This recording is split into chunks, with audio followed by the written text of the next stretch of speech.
Je suis Stéphane Berthiage, je suis responsable compétences formateur depuis 2017 et précédemment je me suis occupé d'ingénierie de projets de formation pour différents constructeurs et j'ai été moi-même formateur pendant de nombreuses années.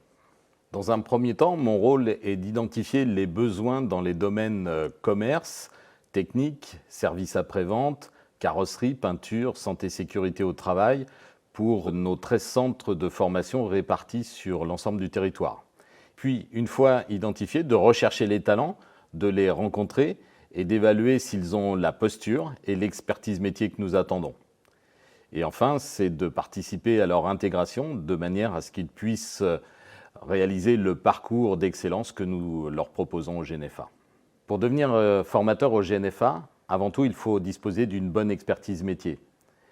Cette expertise métier, si elle est validée par des titres ou diplômes, c'est bien, mais nous faisons aussi confiance au parcours professionnel réalisé par l'intermédiaire de la formation continue.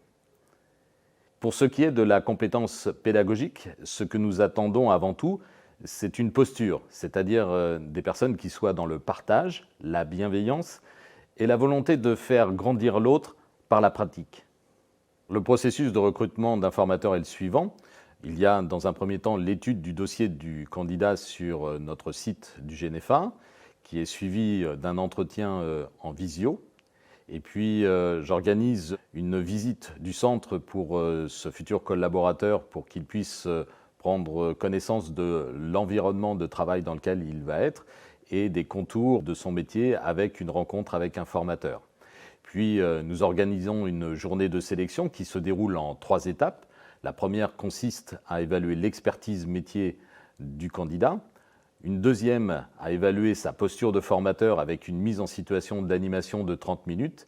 Et enfin, une troisième étape qui est un entretien de motivation avec le manager.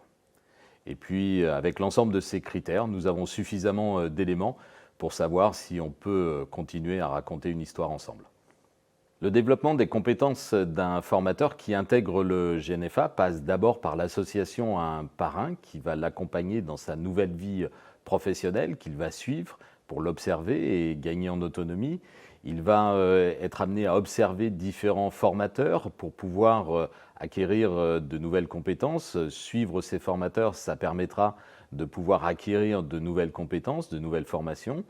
Les formations, les kits lui seront mis en main au fil de l'eau et une fois accrédité, il pourra animer. Et en parallèle de ça, il y a différentes formations de formateurs qui lui seront proposées, à la fois pour animer face à des adultes, animer en distanciel, et c'est sans compter aussi l'accompagnement du manager qui est là pour évaluer sa progression au cours de son parcours professionnel et d'envisager l'avenir et de lui proposer d'évoluer vers de nouvelles compétences.